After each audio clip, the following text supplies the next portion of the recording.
Okay. I welcome you for our first webinar for this year, Women in Entrepreneurship and Business. As the Chamber, we decided to hold this webinar to celebrate International Women's Day. It is my pleasure to say that this initiative today was proposed by one of our panelists, Alda Bugeja, who is an entrepreneur in the local crafts and artisanal sector, and who is also a member of our council at the Gozo Business Chamber. A big thank you also goes to Elaine Camilleri, Partner Tech Services at ACT, and Mary Grech, Director at Frank Salt Real Estate. Both Elaine and Mary are also council members of our chamber, and I would like to take this opportunity to thank them for their commitment towards the chamber. Today, we will also be having on our panel Victoria Sohardi, who is an analyst EU and institutional affairs at Bank of Valletta. I would like to thank her in advance for her contribution. The webinar today will be discussing the experiences of these four women who are entrepreneurs or in some way associated with business. And they will provide useful insights of the difficulties faced and what it means today to be a woman in their respective role. On the occasion of the International Women's Day, the President of the European Parliament, David Maria Sassoli, highlighted how women in Europe earn on average 14.1% less than men. In her video message during the same event, the Prime Minister of New Zealand, Jacinda Ardern, highlighted that COVID-19 has exacerbated the structural inequalities between women and men, and that only by fully and meaningfully including women in leadership at all levels can we ensure that our responses to the pandemic meets the needs of everyone. Unfortunately, the inequalities are still present with us today. We hope that the experiences of these women who made it and who are successful will help on both counts to raise awareness of the present inequalities among all levels of society, but also to be enlightening experiences to all of us present here today. All of those who are participating on our online platform, please feel free to post your comments and questions, which will be answered by our panelists during the dedicated question and answer session. To this end, we hope that you will find this session useful. I now kindly invite our President, Joseph Borch, to make his introductory remarks. Good afternoon, ladies and gentlemen. Thank you, Daniel, for introducing this first webinar the Gozo Business Chamber is holding this year. Keeping true to a decision taken by the Council of the Chamber at the start of the COVID-19 pandemic last year, we started this series of webinars, which we deemed should be open to all, members of the Chamber and friends, those who are near and those who are far away. We thought that this could be our small contribution in a sea of adverse weather that everyone is combating.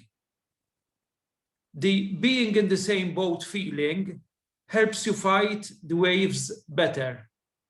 Being in company gives you support. Being together wins adversity. Choose to Challenge is the theme assigned to International Women's Day for this year. Not that challenge is ever missing, but in times of COVID-19, challenge smacks you in the face. From challenge comes change. So let's all choose to challenge, continues the theme. But that is why, if we are wise and courageous enough, challenge will not destroy us, but on the other hand, it brings out the best in us. Challenge turns adversity into opportunity. The times of COVID are the days when women have come to the fore. In a statement issued by the European Commission on the 5th March of this year, ahead of International Women's Day, it was stated that the past year was a difficult one. The COVID-19 pandemic has spared nobody and was particularly challenging for women around the world. Doctors, nurses, teachers, shop assistants, jobs often held by women, have found themselves on the front line of the pandemic. All this while taking on greater responsibilities at home. This is the idea behind this webinar. Women have come to the fore. Women are on the front line. It is the place where they are now. It is the place where they should always be. It is the place where we want them to be. This is the message that the Gozo Business Chamber, leading by example, wants to impart to all authorities, especially those on our small islands. Let us keep women in their rightful place, in business, in politics, in administration. Women have come to the fore. May they always stay there. I want to thank Alda, Mari, Elaine, and Victoria for their contribution later on today. Thank you all. To you, Daniel.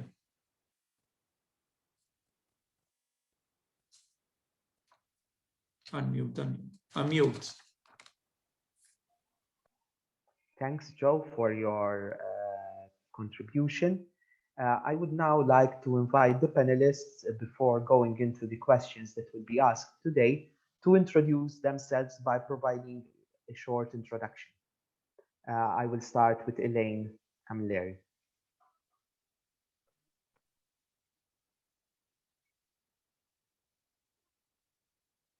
Okay, good afternoon, everyone.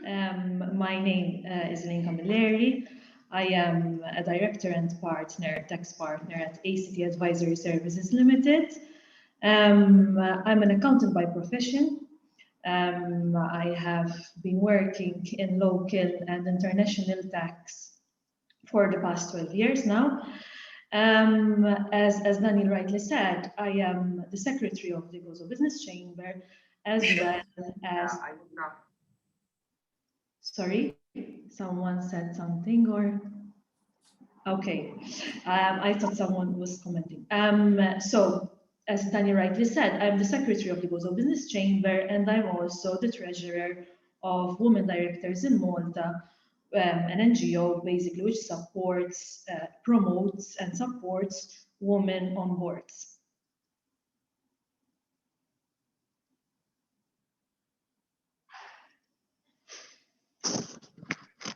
Thank you, Elaine.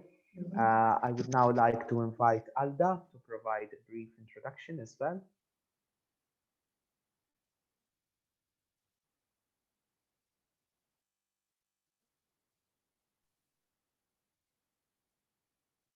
Alda, you can. Good afternoon to everyone. I would like to thank the Gozo Business Chamber, which I am a member of, and I would like to thank everyone for doing as well. Like he said, the webinar, I was one of the one that I mentioned, this opportunity, which I would like to share it with everyone. And like you said, we, the women, we need to have a saying and even to help promoting ourselves. I am, like I said, Alda Bujeya. I was introduced to the craft since I was a childhood, since when I was a child.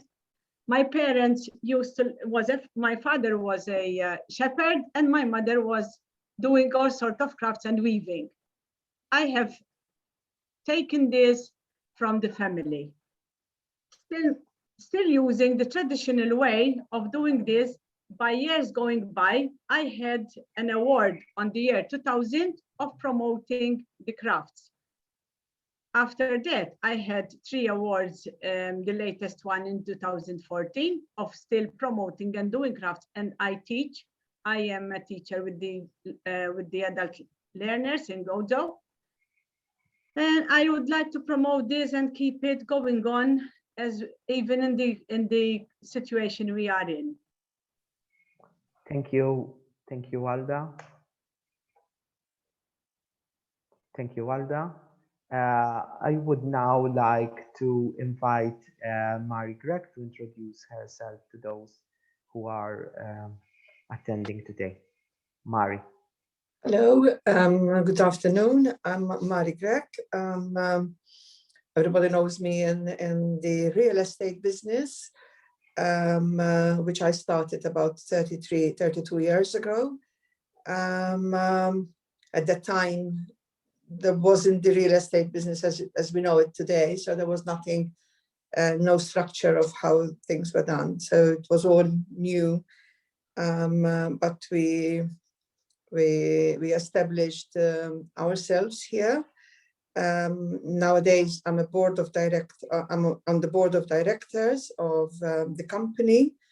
I'm also a member of the Gozo Business Chamber and on the board of directors of OASI. However, I started business at the age of 18 when I had the first pet and garden center on Gozo.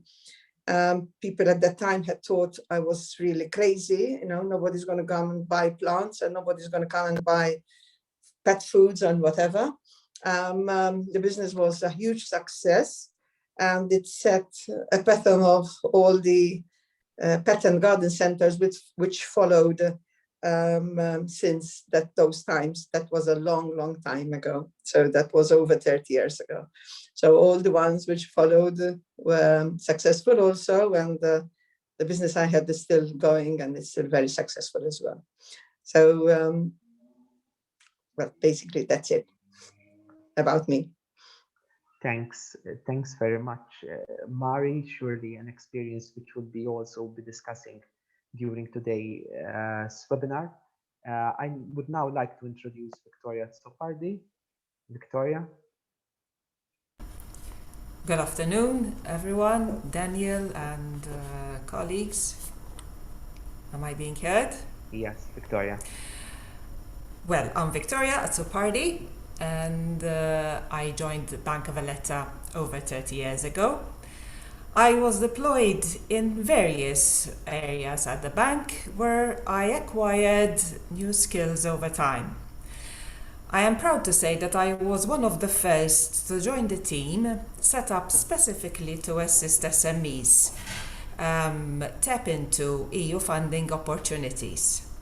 Bank of Valletta is also a pioneer when it comes to working on programs such as the Jamie financing package. It was a first for the Maltese market with the aim of assisting ease of access to finance for SMEs. A case in point, which was mentioned in the introduction, the COVID-19 Assist was precisely set up to assist enterprises thrive or move forward in these challenging times. So I'm proud to be working in this section, which helps and assists SMEs. Thank you, Victoria. Thank you very much for your input. I will now be starting the questions. The question that I will be putting to the panel is this one. All of you have experiences either as entrepreneurs or, like Victoria, you are involved in the business environment in a significant way. What, according to your views, are the motivations which have inspired you to get involved in your role? Alda, Elaine, please.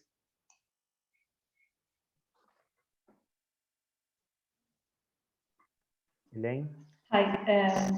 Okay, so basically, just to give you a little bit of a background about how I started my career.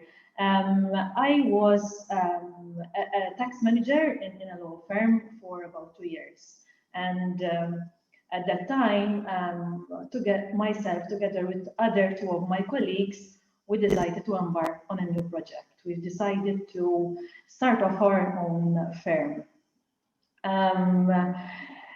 At that time, I was still young. I was still 30 years old, and thinking about starting your own firm at that age, being a director, and taking over all that responsibility was not easy. But I did not hesitate much to accept such challenge, and in fact, we started off with our own firm.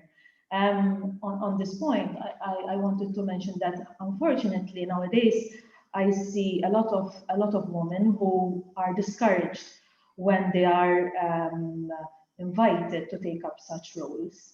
One of the reasons is maybe because they are afraid, because most of the senior roles are taken up by men. They are afraid because they don't have the required experience. But after all, no one was born with experience. No man was born with experience. So I think that if a woman is determined and has the will and is obviously willing to make the necessary sacrifices and is hardworking, I believe that it can achieve its own dreams. So in my case, we started off in 2014. Today, here we are after 6 years with almost 20 employees. So I'm happy to say that if I achieve this, every woman can do it. With respect to the motivations which I personally had, obviously I really love my job and I am really dedicated. And the positive thing in my situation was that I knew my business partners. I already worked with them, and they were a person of trust. So that was definitely a positive, an asset for me. Despite that fact, one of my business partners was already a partner himself. He was already a director. So that definitely helped us, encouraged us to embark on this new project. The idea of having a firm of our own was obviously challenging but very exciting for me. And I was willing to take up such position and do all the sacrifices and whatever is required to achieve a successful firm. It was not easy, as I said, because we started everything from scratch. So as opposed to a situation when you have a woman who is approached to take up, for example, a senior role in a firm which is already set up and running. Okay, there are still challenges, obviously, because she's taking up a new role. But in my case, we had to start everything from scratch. So there was an element of risk as well, which we had to take. But as I said, if there's a will, there's always a way. So I believe that women should not be afraid in taking up such roles, and at the end of the day, the hard work pays off. So that is my opinion in that aspect. Thank you very much, Elaine, for your contribution and for your insights from personal experience, which I think are truly valuable. Alda, the same question. What are the motivations which have inspired you to take on your role as an entrepreneur? As my personal values and lifestyle I had since I have been experiencing this for the last 50 years, running in the family from wanting of others, of doing the crafts, like I said. I have been creative in a lot of things, and even I have been keeping this traditional life, because this was our traditional life, and even for our island, it is the heritage, culture, folklore for our island, and even must not let them die, our traditional crafts, which I am very fond of and passionate in. By time, they will become extinct. And so that I am even a teacher, these things, especially doing certain things out of your work and doing it in any way as a hobby or whatever, this even gives us good experience for our health, doing certain things. in the situation of the COVID, I think this will help us. First, to try to make it as for a business like the other colleagues are saying. Or else, this will help as well for having certain experiences. Motivation keeps me going on because like I said, I have been doing, however, combinations of perseverance and passion, creativity, and curiosity means that today my work has evolved and includes new products for doing the traditional ones. With my skills, where my skills were officially recognized with the National Award for Achievement in Industry in the year 2000. Lately, I had 2 prestige awards in the year 2014 for keeping myself motivated in those trades and even to try to teach others and keep it safe and keep it going on. That I am a teacher with the lifelong learning, these helped me a lot, and from my students that they are still active doing certain things, the knowledge and skills I will give to them and the others, and I wish to give this to younger generations. The women nowadays, like you said and others are saying, we have certain abilities. I need to give the option that all abilities need to be mentioned and even targeted, because the women are able to do certain abilities, like in politics, like in even for certain businesses. But my section, in my opinion, we need to motivate it together, not only by myself. And these things need to be even given to younger generation, and we start back again in teaching these for the children as well, because those they don't see that things, they cannot have them or cannot be done later on, definitely. And that's why I even said we need to keep our traditions for keeping our identity of our islands, which was used to be in the olden times very famous even for the tourists and the people who visit us. Even the Maltese people are tourists for us. We need to promote ourselves in this way too. Thank you, Alda. Thank you very much. We are hearing all of you speaking about their backgrounds and what motivated them. I now come to you, Mari. What has inspired you? What has motivated you to become, to get involved in business, to become an entrepreneur in the first place?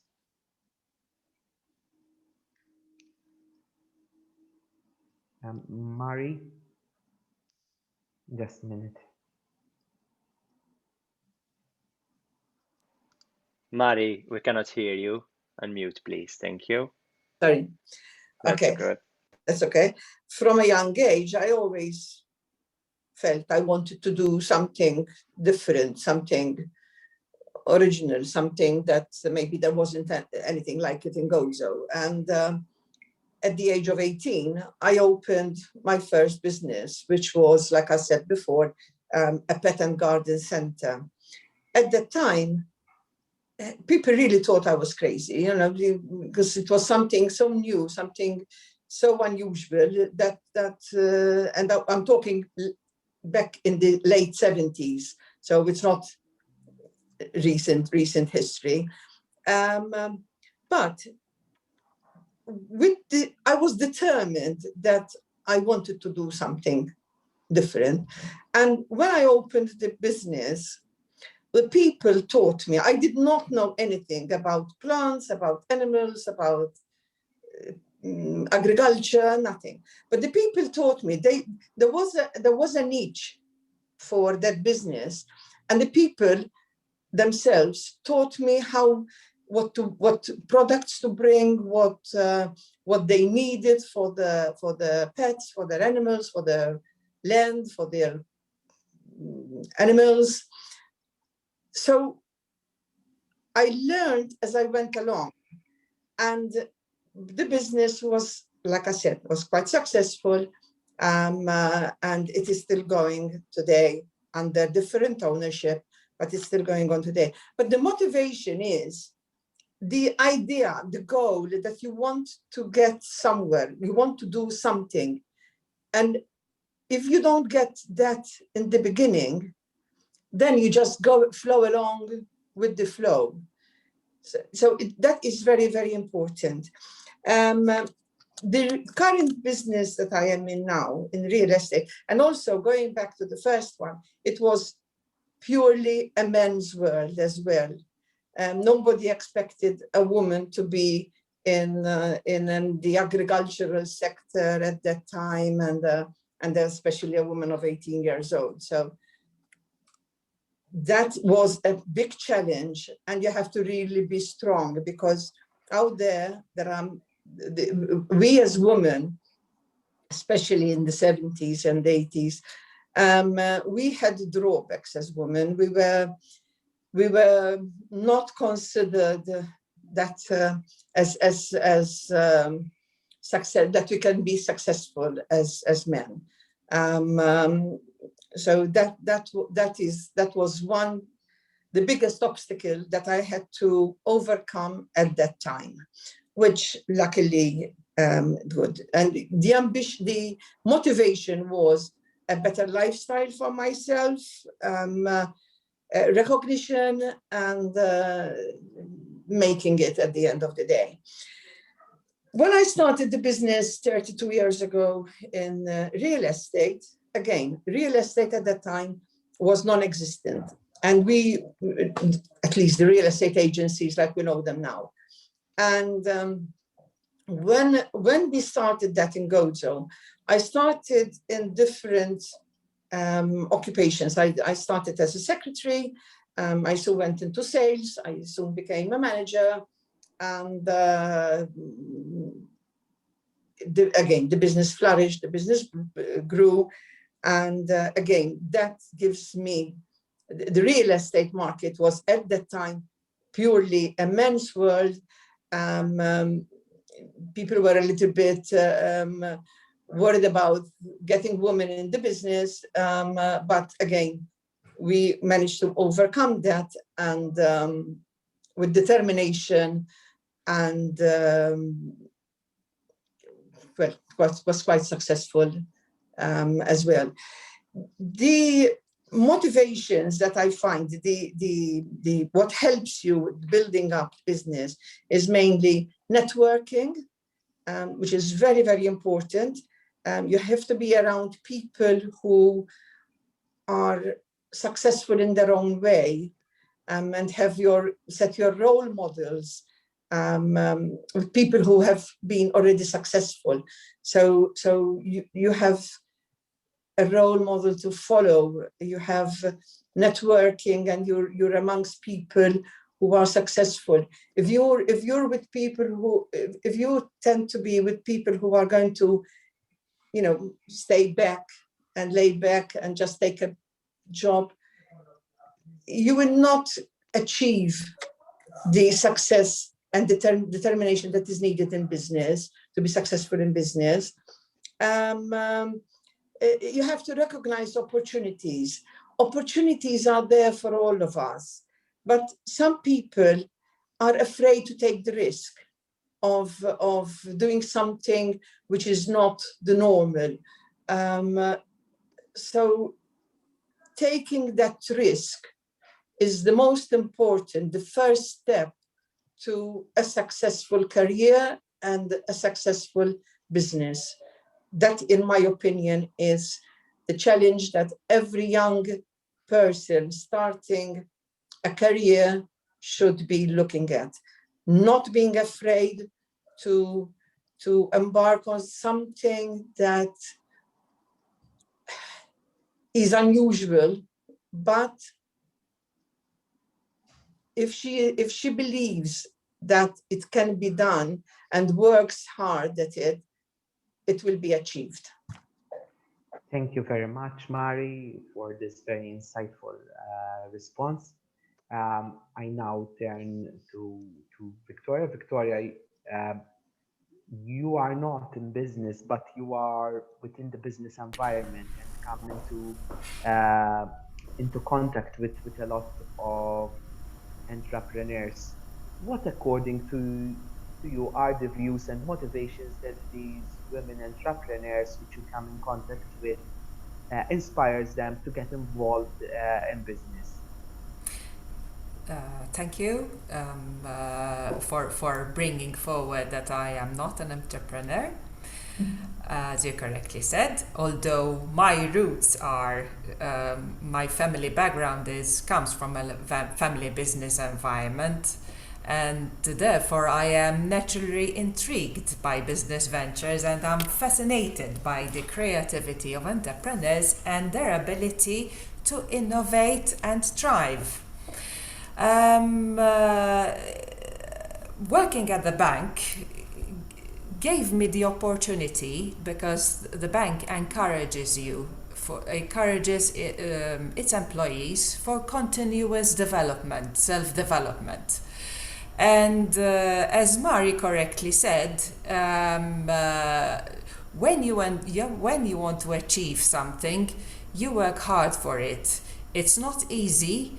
Nothing is easy, but if you put your mind to it, you can achieve it, notwithstanding the difficulties that may. Why I'm saying this? I'm saying this because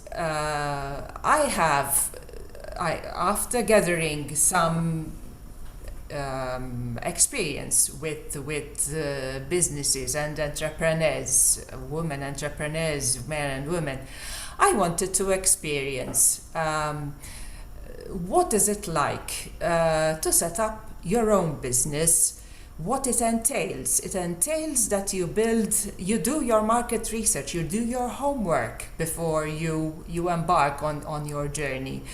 You also need to do the market analysis, understand the demand, that there is a demand, so you do the market research. Build your own business plan and continue to improve on it, and also work on you budget for it. We say you do the cash flow budget for the business venture that you intend to set up. To this end, I applied whilst in employment. I applied for a master's degree in entrepreneurship at the University of Malta, to get a better understanding of all the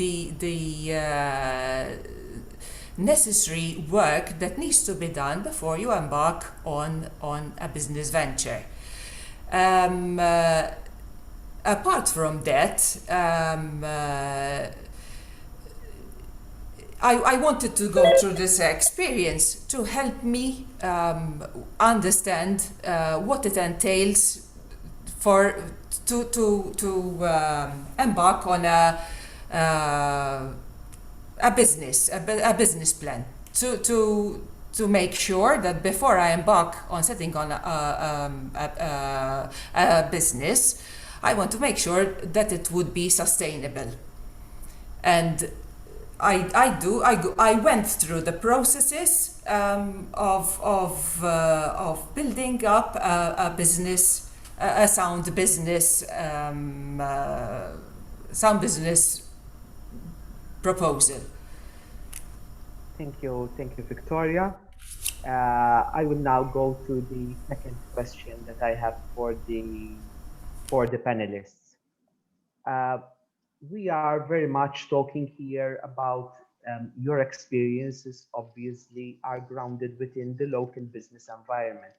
All of you as entrepreneurs, or Victoria within the banking sector, do you think, in your opinion, that the local business environment and entrepreneurship ecosystem, when we speak of ecosystem, all the things are conducive for the involvement of women? For example, the Global Entrepreneurship Monitor Report of 2019-2020 highlighted that when we speak of entrepreneurs, Women are taking a stronger and more robust role in some economies, though they still lag significantly behind men in others. In this context, do you think that in Malta there is still a gender gap both as entrepreneurs and within management roles in business? So the question is quite different, but whether the local business environment is conducive for the involvement of women and whether in Malta there is still this gender gap both as entrepreneurs and within management roles. So let's start with Elaine. Yes, definitely there is still this gender gap, even though we've seen that throughout the past years, it has in fact reduced significantly. Unfortunately, yes, there's still this gap, and I think there's still a lot of things that needs to be done in order to create this environment, which is which obviously encourages more women to involve themselves in senior roles. During my experience in the board of WDM, I have noticed that a lot of sectors in Malta are in fact being underrepresented by women, as they are dominated by men. One of the reasons is because women are less likely to be asked to join boards, for example, and many of them lack information or connections about how to bridge that gap. It's not only about boards, but also other senior roles. And this is something which we have to remove, mainly because women are, at the end of the day, competent to take up such roles. I'm not talking of having by force 50% representatives, 50 men, 50 women, but definitely more women needs to take up such senior roles. We've seen that women, as I said, are competent. You can see from the students who graduate from the University of Malta, many of them are women in different sectors and different fields. But unfortunately, when they go out for work, they tend to stop advancing in their own career. And I believe one of the main factors is obviously family reasons. But there are ways of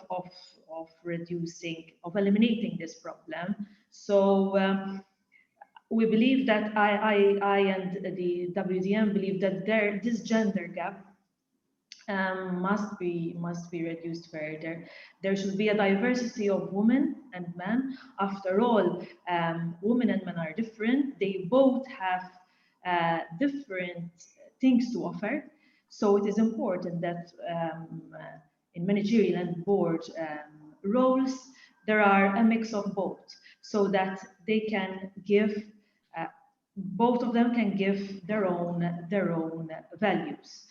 And this is something, in fact, even this gender gap could be reflected during this pandemic, because as we've seen during this pandemic, during the last year, we've seen that mostly it affected the women actually in their career rather than men. One of the reasons could be that because of homeschooling, for example, which is something which is normally required from the mother. Even the fact of closing up the childcare and nurseries, and so the women did not have anyone to leave their children with, so they had to take care of their kids, and some of them even lost their jobs. So this is also shows that there is still, yes, unfortunately, gender gap, and we need to work hard. Not just the society needs to change, but also the women have to do their part. As I said, they have to not be afraid and be encouraged to achieve their dreams. That is basically my comment on these two questions. Thank you, Elaine. I now Thank you very much, Elaine. You made some very good points, You're welcome. especially about enabling people, but at the same time, women having faith in themselves, which I think it's also a very crucial point. I now invite Alda. Alda, the same two questions: whether you think, your opinion, the local business environment is conducive to the involvement of women, and whether in Malta there is still a gender gap, both as entrepreneurs and within management roles. I give you the floor, Alda. Yes, thank you. We have lack of the gender gap, and this needs to be tackled, as there is still existing, and we need to believe more in the women's roles. Women of the world want and deserve an equal future, free from stigma, violence, and for future sustainability peaceful, with equal rights and opportunities for all. To get us there, the world needs women at every table where decisions are being made. Women's full and effective participation and leadership in all areas of life drives progress for everyone. Yet women still are underrepresented in public life and decision making. Yes, we need to work together for this, as for the better environment for everyone in every sector, like I said, because that I am a weaver myself, I go from time to time to keep the traditions and make it available for today, motivated and even useful for today's things. For example, the traditions they were for nowadays for using in the situation of the COVID, for making fashion, which we are all over the world, we are working to have sustainability as well. We need to work out and motivate ourselves and other younger girls and even younger generations to promote and help out for these things, not to let them die, and we need to flourish in those things. Yes, we need to help each other in every sector, like even in education, to educate and have more education in all areas. For me, the traditional, like I said, it is something that keeps you going in every section, in every sector of the things we are in. Thank you, Walda. You mentioned two very important sentences. One, that women need to be present at every table where decisions are taken, and I think that's a very important point. And also you mentioned that aspect of education, the difficulties, and where motivation plays a key role for the advancement of a person. Thank you very much, Alda. Because we have different abilities, yes, and we need to promote this, because not all the women or not all the people, even men, are good in one thing, but others will be good in other things. So we need to have different abilities, and we need to help each other to be in a better place to promote our islands. Thank you. Thank you, Alda. Thank you very much. Thank you. I now give the floor to Mari. Mari, the same questions. Do you think that the local business environment is conducive for the involvement of women, and whether in Malta there is still this gender gap, both as entrepreneurs and within management? Mari, you need to... Okay. Well, yes. The gender gap is there for sure. But over my 45 years experience in business, I have seen a huge difference, which is something very positive. I've seen a huge difference from young women in the 70s, late 70s, and young women today. At least the young women today have much better education. They're going into subjects which were normally a men's domain, and they are opening their horizons, and And I'm encouraged by seeing young women trying to advance themselves as much as possible up to the university age. The problem starts when they leave university and they start setting up the family. When we were young, there was the saying of, you can have it all. A family, a husband, a family, children, a business, success. It's easier said than done. And I know that from experience. It's not easy having it all. And I think it will be foolish for a young person starting in business or starting in aiming for huge achievement if they don't get help along the way. Help in housework, help in childcare, help in maybe bringing up children, because those are the things which hold women back from really starting a successful career, because they want the family, which is something great. And I think that is why I think women in business can do much better than men, actually, because they have the sentiment of the family life and the family background as well. Bringing up the children, having to put up with a lot of criticism also, because women get criticized much more than men, even if they show that they want to be successful. Sometimes women tend to get people who hold them back, to try to put brakes on them. I don't know why, but it is a fact. It is a fact. People get criticized on how they look, on what they wear, or what their hair is like, or and these little things they hold women back from achieving much higher goals. And also another thing which holds women back, I think, is the belief in themselves. They don't believe in themselves and their priorities. They have to set their priorities right.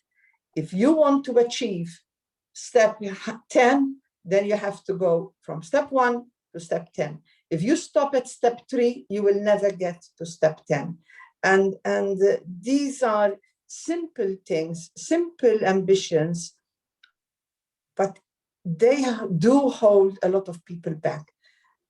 A lot of women in Gozo, and more in Malta as well, but I'm talking about Gozo at the moment. A lot of women I know have really high education academically, but then when it comes to setting up themselves in business, they hold back because they are afraid to take the risk, or they are afraid to take the criticism, or they are afraid to they are afraid that they will lose something or other if they continue forward, and they don't, and that is what is holding a lot of women who can be very successful, talented women who can be very. I've come across many talented women along the way in my 45 years, but they say no, because my husband doesn't want me to do that, or because I have my children. Fair enough, those have to come first. But if you want to succeed, I'm afraid there is only one way. You have to push your way through, and you have to make sure, be determined to achieve your goals. Thank you very much, Mari. I now turn to Victoria. Victoria, your judgment to these two questions, whether the local business environment is conducive for the involvement of women, and whether you think there is still a gender gap as entrepreneurs and within management roles in business. Thank you, Daniel. In my view, the local entrepreneurship ecosystem is evolving, and there are resources and incentives that support startups and businesses to grow. However, I think they are rather scattered. So, what I propose is that there are already associations like the Association of Women in Business and others. What I think could be done is they team together and offer a space where they can a network to support each other and share their concerns and their issues, and through they can act as a pressure group so that they can put forward their suggestions to policymakers so that their issues or their suggestions are come through policy, and I think that way this can be addressed. Thank you very much, Victoria. I'm now going to the third question I have for you. You mentioned it is very an eye opener for me in the sense that you mentioned a lot the actual difficulties you face within the local scenario. In this sense, my third question is, what do you think can be done to offer opportunities for women to get to be more involved? I'll start with you, Elaine. I think that there are quite some things that can be done, and not just from one institution or from one person, but it's a mix of contributions from different persons, in my opinion. So starting off, I think that new measures, additional measures, and even policies from government institutions should be introduced, such as, for example, the quotas on boards, for example. Because the fact is that we cannot simply rely on on the competence of women. Okay, women are competent, but the society cannot simply rely on the woman's competence in order to try to remove these barriers in gender equality, because otherwise we will end up with the same situation, with this gap for God knows how many years. So definitely something, new measures, in my opinion, and policies need to be introduced. I've seen that in the last couple of days, even the European Parliament, they were discussing a new directive about gender equality and about having equal pay for women and men who are doing the same job and providing the same job value. So that is very, very, very good. But it's not about only the policies and measures, I think. I think it also depends also on the employers, for example. I think they should provide more flexibility. Because as I said before, normally women face the challenge of balancing off work with family matters. So I believe that giving them flexibility, working from home, flexible hours, that will definitely help them continue advancing their career. From my experience, I can proudly say that most of our employees are in fact women, and we do have mothers. We do understand their concerns. I am one of them, and we do offer them flexibility, and we've seen that this actually works. They perform better and they give better results, because after all, what is important is not what time you were at the office or from where did you carry your work, but the output which the employee is capable of providing. Another thing is that what I would suggest is to give also flexibility, not only to the mother, but also to the father. So the fact that you have small children doesn't mean that the father cannot give his contribution towards home work, let's say. So I will give also flexibility to the father, so that they will have more time to spend with their family, and they can also support the mother in the family role, so that the mother can focus more on her career. Obviously, at the end of the day, it boils out to the woman. So the woman must be, as I said before, it's very, very important that the woman is encouraged and to follow her dreams and to achieve what she would like to achieve. So at the end of the day, it's the woman that has to be determined, willing to work hard in order to achieve high roles within her career. It's not easy from my experience, definitely, especially if you have a family. So it's very, very challenging. It comes up with a lot of sacrifices. So, but I think that the women also have to be willing to take up such roles. So it's not just about the government institutions doing measures and policies, the support from the family. The woman also has to be strong and determined, in my opinion. Thank you very much. You're welcome. Elaine. Thank you very much, Elaine. You mentioned some very important points like flexibility, and also flexibility to the fathers, so that both of them can participate actively in family life. And at the end, it's not only women but also men, and that is, I think that's a very, as you mentioned, a balancing act, and that flexibility can allow everyone to participate in a more active way. I now turn to Alda. Alda, what do you think that more can be done to offer opportunities for women to be involved?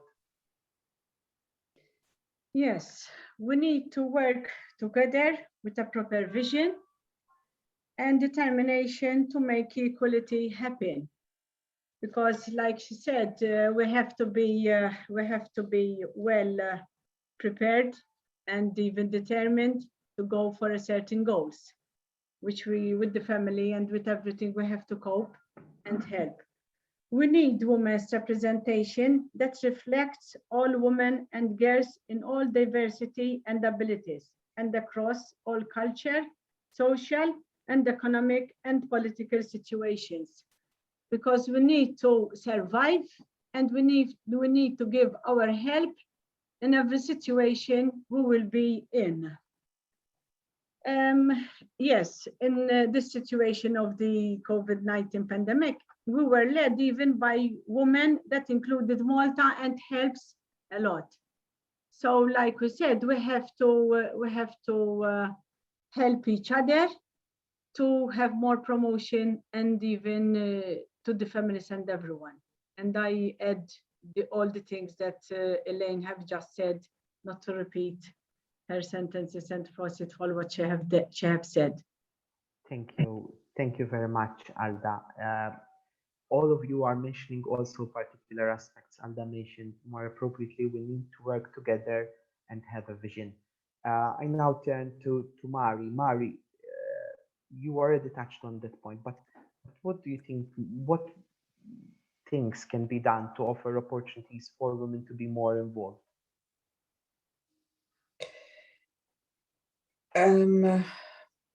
Well, the best thing that ever happened was childcare, really, to help women on their way to succeed in business, because that is the biggest handicap a woman can and I rephrase, not a handicap, because it's the best blessing a woman can get, but it's the biggest drawback a woman can get in achieving a long-term career. It happens at the time when you're just starting your career, normally, between 20 and 30, and by the time maybe you are 30, well, at least in my time, you don't think of starting a career. You wouldn't think of starting a career. So things have changed a lot. I think the government is setting up an example by including a lot of women on, appointing a lot of women on government boards. Well, there's the big issue about women in parliament, which in Malta, I think is still at a huge disadvantage. But sometimes I wonder whether women really want to go in parliament. You have to really be determined and have a tough skin to expose yourself to the criticism that comes with the job. And not everybody is prepared to go down that road. And I don't agree with the government saying that there should be 60-40 or 50-50 gender equality in respect of having women in parliament. Women are good in parliament if they are good in themselves and have something to offer. So you don't appoint women in parliament, you get women who become parliamentarians, and that is one sector where I don't think the government is correct in saying there should be 50-50 women in parliament, or we appoint more women in parliament so that there will be a balance. Unless a woman is dedicated for that life, there's no point in appointing a woman just to sit there. So that is, in my opinion, my personal opinion, how it should be. But the government is increasing a lot of women on boards, and I believe women on government boards have a lot to offer, because they sometimes see perspectives different from the way men think. So that is one big help already. Like I said, childcare was the biggest issue, the biggest help support that was ever given. Like Elaine said, flexibility at work. I think more employers are seeing that work can be done from home, especially this last year has taught us that, because a lot of people are doing work from home and working from home. So that's, and education. Now, education, I think we have an extremely good standard of education, and I don't think anybody is hindering young people, young women from any sort of education anymore. So my vision for the future is that a lot of women, I can see a lot of women entering into business and contributing into the decision-making of any decision-making in Gozo and Malta. Okay, thank you very much. You mentioned a very important point, Mari, in the sense that involving more women leads to more value added, because they have a different perspective and different way of thinking, different perspectives on life. And even, so I think the way a woman can tackle certain problems is completely different than men. and more solutions can be found, can be solved with women on board. And I believe from my networking anyway, that a lot of companies are employing more and more women in decision-making positions and high-ranking jobs for that specific reason. I mean, I look at my business here. We have, I would say, more than 50% of the personnel is female personnel, and they are as successful as men, if not more. Thank you very much, Mari. Victoria, I now give the floor to you. What do you think? What more things can be done to offer opportunities for women to be involved?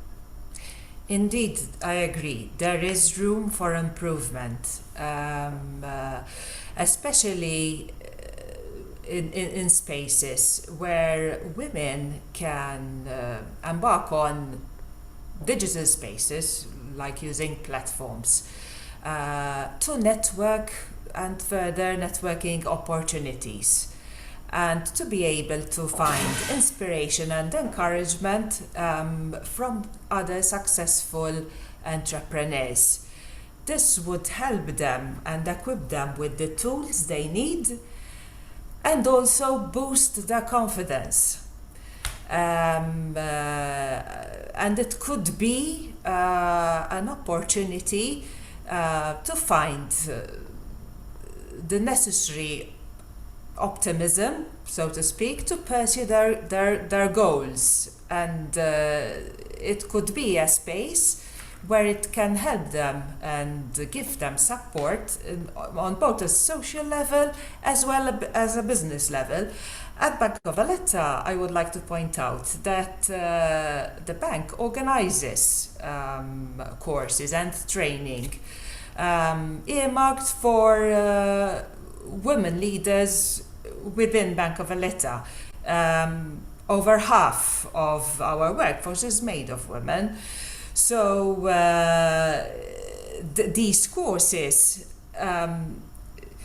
enhances the women's skills and give them the confidence to allow them to fully express their authentic power and leadership ability.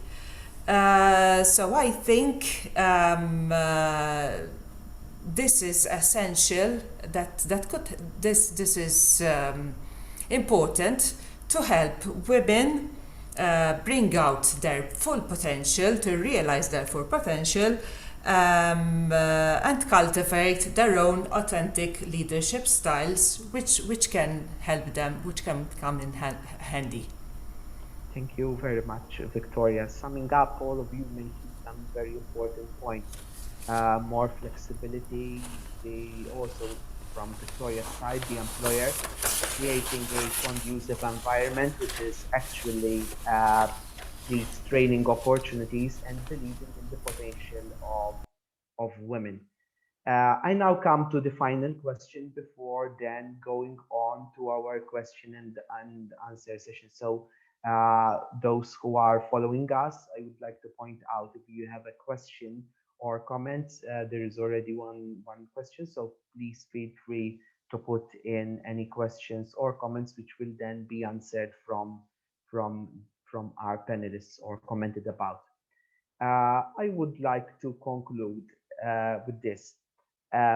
We have mentioned a lot of things, and for me it was really a mind opener to hear all of you with your personal environment.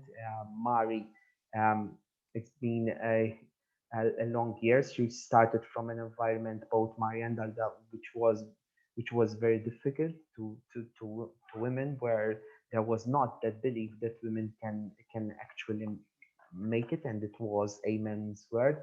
There were a lot of points mentioned, like flexibility, the actual policies that can be made, and all of you have their particular needs, their particular environment where all of you succeeded. So concluded my final two questions. What are your final thoughts about the subject, and whether would you like to recount some personal experience which you think can be inspiring to those who are hearing us? So I start from you, Elaine. So what are your final thoughts about the subject, and if you can recount some personal experience which can be inspiring to the person attending the webinar? Okay, so as a final thought, basically, as I said before, there's still a lot of work that needs to be done in order to remove these barriers in gender equality. But seeing that this has been reduced during the past years, I believe that we can get there if more is done, both from our side as women and also from society and the government institution as a whole. So I think we can get there if we work together on this subject. As I said, women need not to be discouraged. They need to believe in themselves, and it's okay to make mistakes. No one is perfect. I've been in my position for the last 6 years. I did make mistakes, and I still do mistakes. But the important thing is, after all, to learn from your mistakes. But as I said, no one was born with experience. So I think women should have equal rights as men to take up these senior roles. From my experience, there were a lot of things which could discourage me along the way. For example, I've attended many meetings where most of the attendees were men, were mainly men. Apart from that, I was still young, so I was lacking experience. But I always believed that I always believed in myself, and I always believed that I could give also something from my end, something maybe different that someone else couldn't give, so they couldn't provide. So that didn't discourage me. Also, something else from my personal experience is definitely becoming a mother and having a toddler at home, which is not easy. That before I used to have all the time for myself. So I could dedicate a lot of time to my career, but now I have to find time as well for my son. And the key is, at the end of the day, to find a balance between family and work. It's not easy, better said than done, as most of you probably know. But it requires a lot of sacrifice and determination, as I said before. But if there's a will, there's always a way. That is what I believe in. Just a final note on this topic, Daniel, I would like to also mention the fact that the Women Directors of Malta, of which, as I said, I'm a member, has recently been appointed to conduct a program which is called Academy for Women Entrepreneurs in Malta. I'm mentioning this program because currently we have the applications open for this program, and it is a mentoring program for those women who would like to start off their business. So they could apply, they could attend to these modules, which is provided together with the American Embassy in Malta, and they can be trained to start off their business.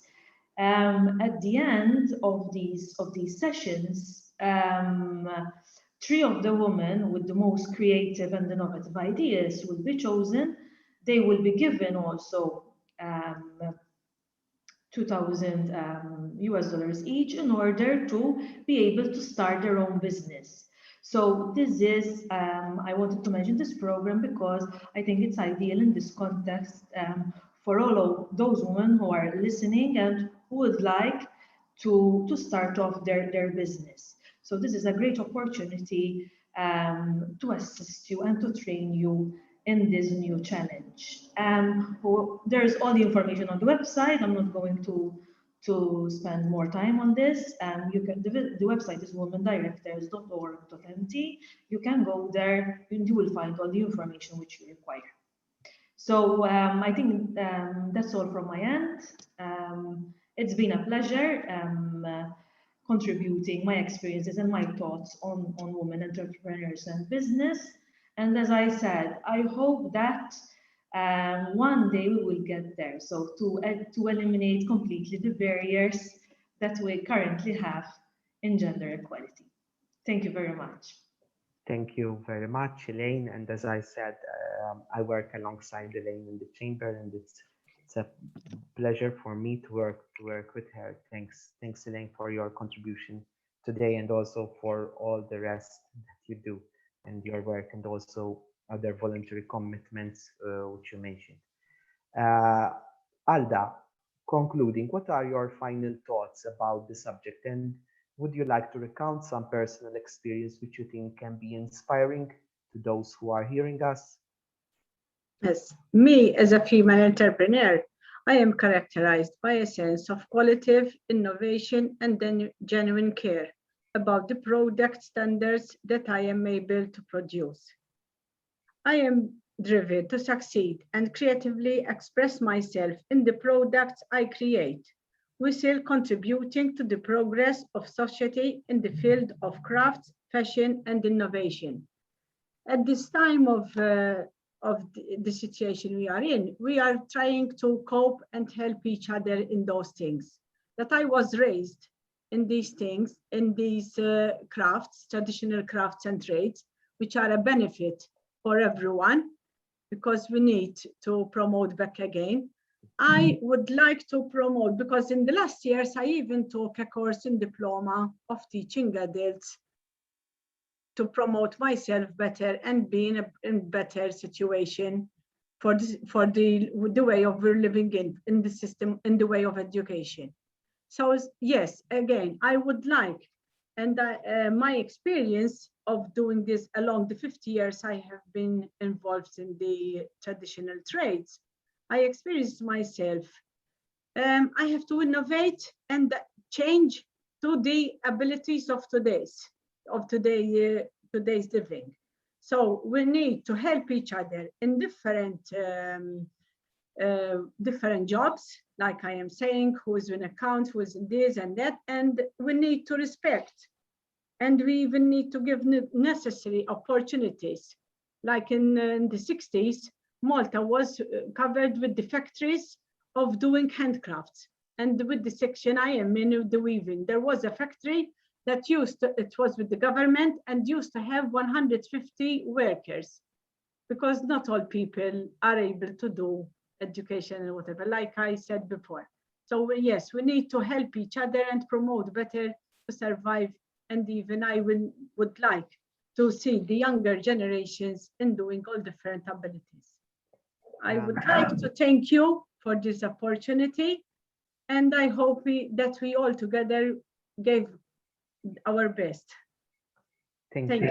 Thank you very much, Alda. Alda is also a council member in the chamber, and she came up with this idea to organize this webinar, which I think has been very fruitful. Alda is she's very motivated to continue to promote this sector, and she also mentors some young people to continue in this trade, which I truly admire. Thanks, Alda. Mari, your final thoughts about the subject, and would you like to recount some personal experience which you think can be inspiring to those who are hearing us?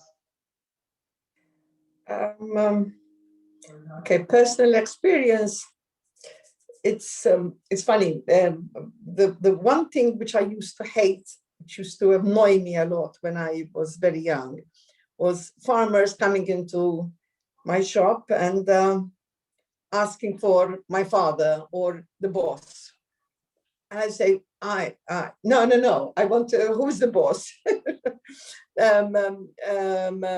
So that taught me how people at the time, especially, belittled women, and maybe I had grown a tough skin from that time, that I had to argue with these farmers who would come in and they will not take advice or a product that I could give them because they wanted a man to be there to give it to them, and they would trust the men, but they did not trust me. So maybe that was my first biggest lesson in my careers along the way, and which I had stood up to. Today I look back with fondness of that time, but at that time, believe me, it was very, very annoying to me. And on a nicer experience was when Victoria, I'm going to mention another bank, when another bank started doing Christmas parties, and I got my first invite, and I went there for Christmas drinks, and I was the only female woman in the whole, there must have been about 50 people, and it was very, very embarrassing. But anyway, everybody accepted me, and that was maybe, and the first experience was distrust in me, and the second experience was a trust in me, and I've made it. So those were two experiences. As regards to people who are considering starting up,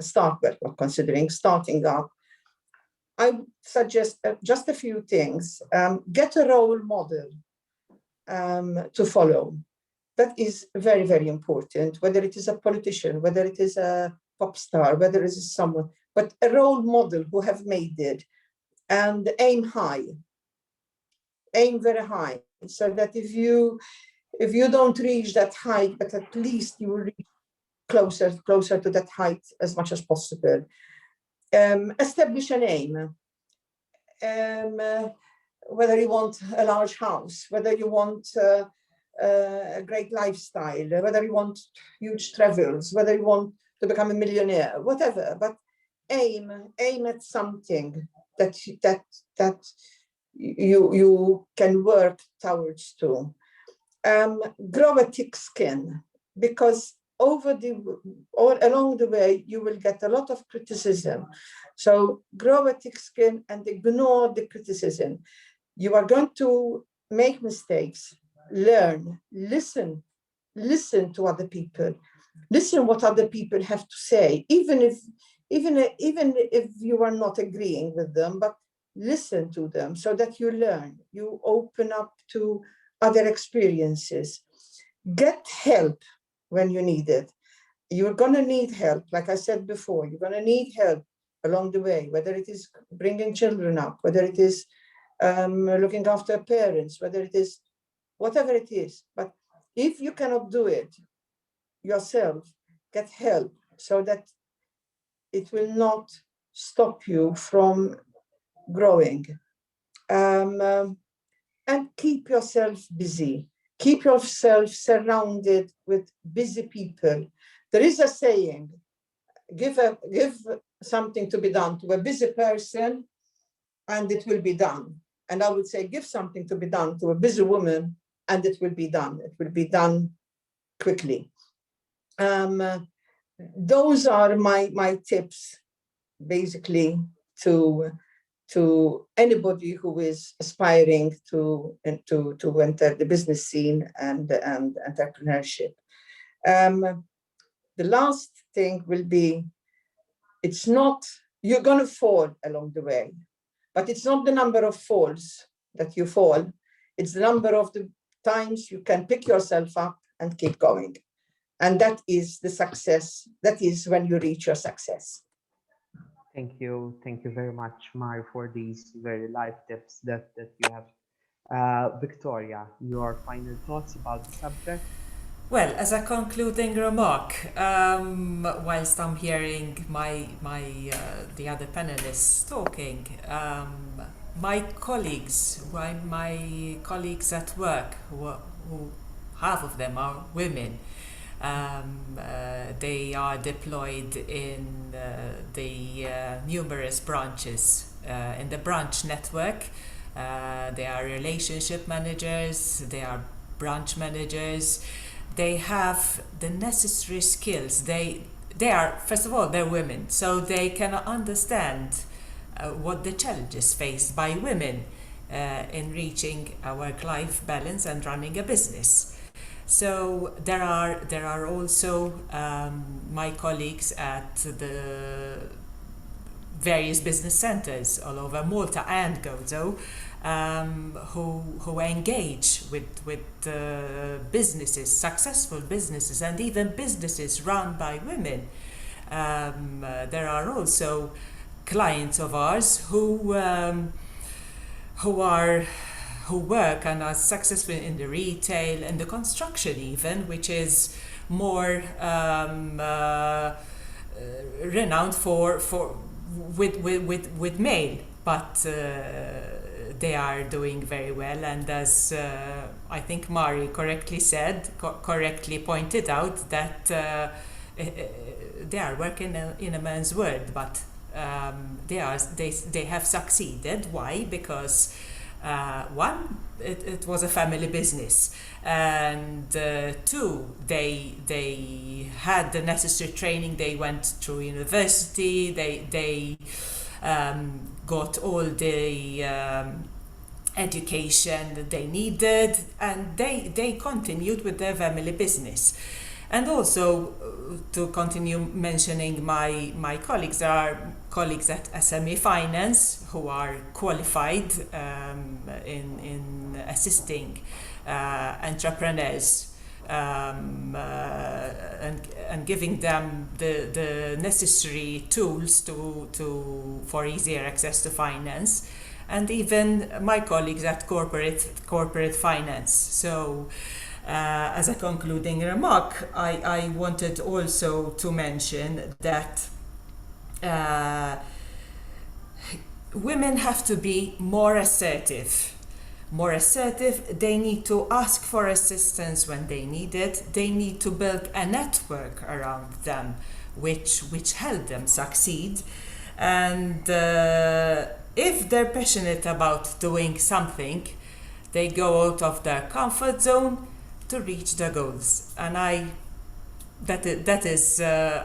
really believe in that, and I think that way they can eliminate or reduce the barriers for female entrepreneurship. Thank you. Thank you, Victoria. We have 2 questions prior to concluding. There was one question. First, I would like to point out in the chat that Dr. Rosemary at Sohardi posted the website of the womensdirector.org.mt and also some information about the course. So if anyone is interested, please look into the chat. One person mentioned, are there any books, articles you recommend on entrepreneurship itself and entrepreneurship with regards to women?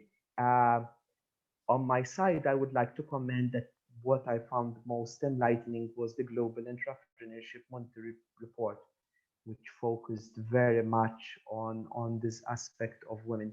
I don't know if any of you has any recommendations of books or articles which you may have found inspiring during your way as women entrepreneurs. Maybe Elaine, there was some content which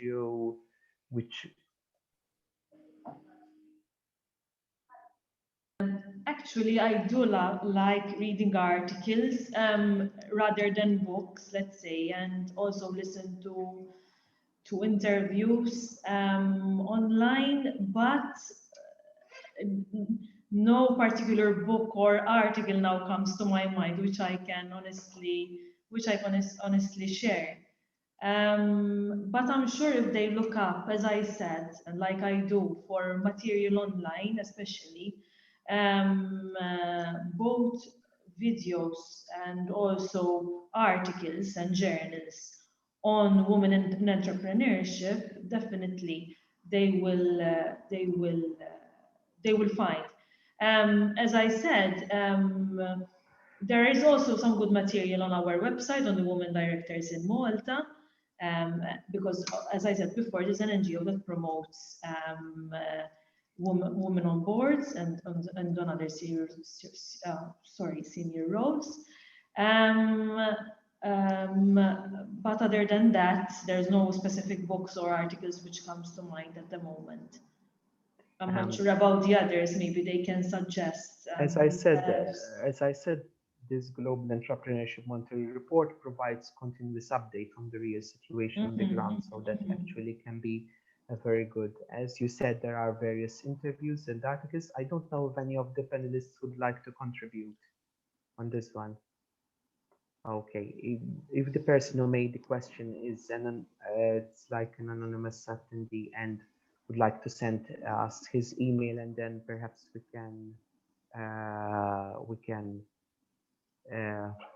can actually then send to him the list.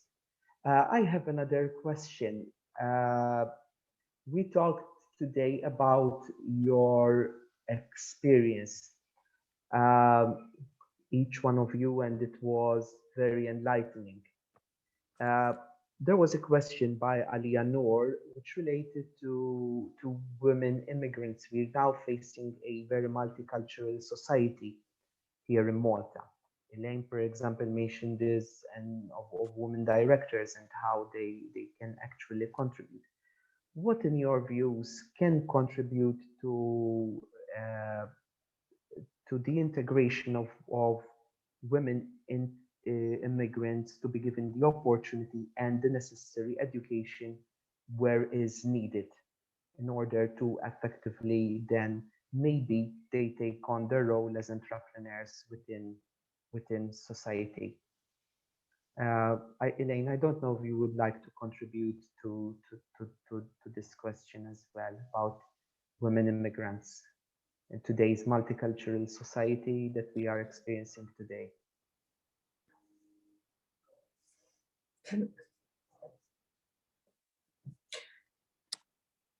It's up to Mari, because it seems that she would like to Mari, yes. I mean, this came out of the blues, and I'm not sure whether I understood you correctly or not. The question was, there are lots of capable women immigrants who can significantly contribute to the country's welfare, where they given the chance, opportunity, and necessary education where is needed. And what are your views and your opinions? Well, education should be given to everyone. That there's no limit of how much education anyone can get. So, in that respect, I'm sure that if they look out for what they want to achieve, there will be the education provided for them. What worries me when it is with immigrants, and I had a very short experience in between my two careers. When you're in a foreign country, you're on your own, and especially if you are with children, you are really limited with what you can do. So it will be difficult for an immigrant, a woman here with children and her husband, and if her husband is working, then she will have to somehow either get a job in between the time the children are at school, because help will be very difficult, or at the time during the time the children are at childcare. If they are older, then it's okay, because it depends on what kind of immigrants you're talking about. Yes, if you think about a young couple setting up home here with children, it will not be easy for them.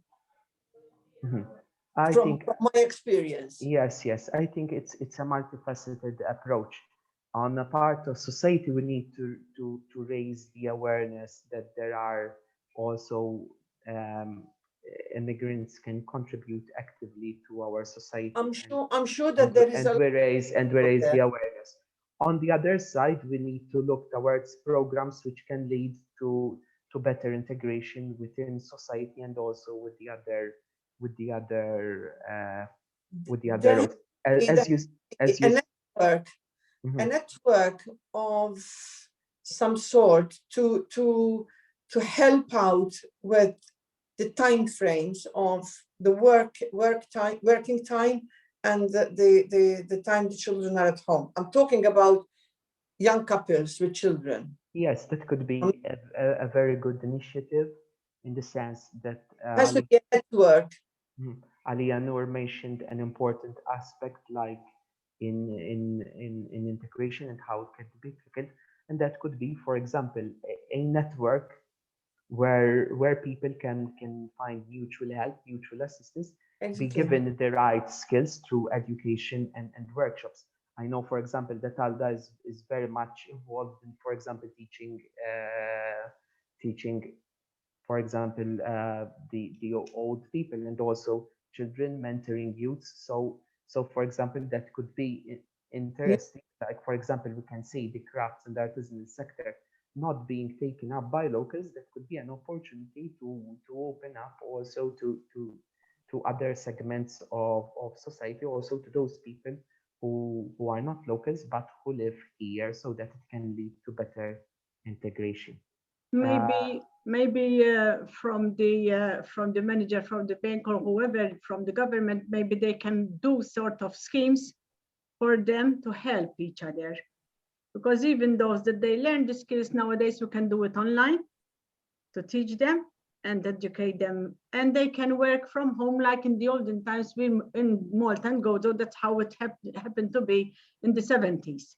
That with these skills, yes, that we will help each other. We need to promote and help each other.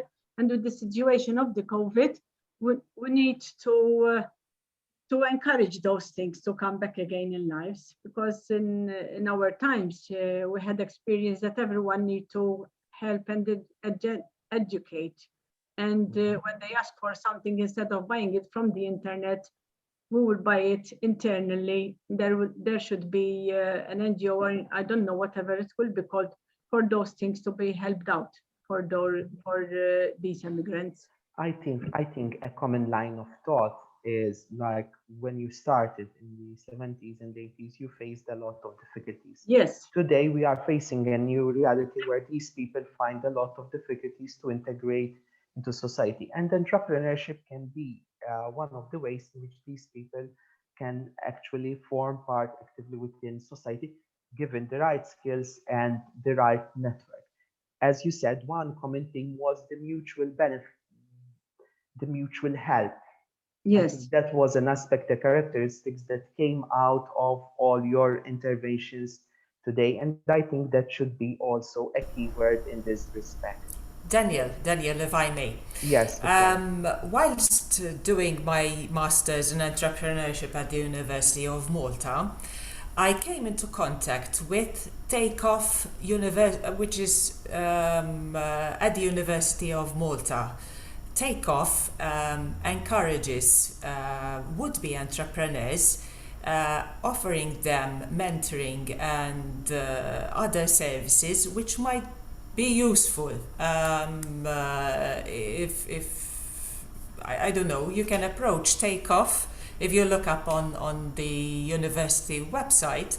I think there was a program for women migrant. I think, if I remember correctly, they had given. They are from different cultures, right? And there were women migrants who set up a business, giving a taste of the different food or culinary tastes, and they set up a business from this. If you approach Takeoff, it might be a starting point for them to guide them accordingly. Excellent. Let's not know about it. Very good. Thank you. Thank you. Oh, So- if I may, Yes, Elaine.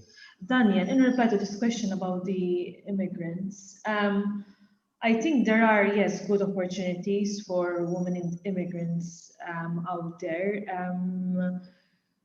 From my experience, I mean, as a firm, we have a lot of foreigners working with us who've decided to move to Malta on a permanent basis. And we do interview a lot of immigrants to fill up posts within our firm. I believe there are quite a lot of opportunities, and even from the fact that we do assist, one of our services is in fact assisting in applying for work permits to foreigners and what have you. So they do have opportunities out there, and yes, they do have the necessary opportunities, as I said, out there. So I don't see why such women cannot achieve like any other Maltese woman their dreams of having a career and in this and a senior position, and also a business of their own. So from my experience, yes, I do believe that there are opportunities for such women out there, and also they can apply for the necessary education in order to achieve their goals. Thank you very much, Elaine. So we now come to the end of our webinar. I would like to thank you all for accepting our invitation to join us today. I sincerely hope that this webinar has been fruitful to all those who have participated, and that in our small part we may have contributed to the debate. I can say myself fortunate to be working with Elaine, Alda, Mari at the council, and also with Victoria at BOV. So I'm really aware of of the contribution that they make. So thank you once again to these panelists, and a special note of thanks goes also to Richard Gregg, who was the technical coordinator for our webinar. Thanks, Richard. Finally, I would like to continue to invite you to continue following us on our webpage and Facebook page. So thanks again for joining us today. Thank you. Thank you. Yeah. And good luck to all. Stay Thank safe. you, and have a lovely afternoon. Thank you. Thanks.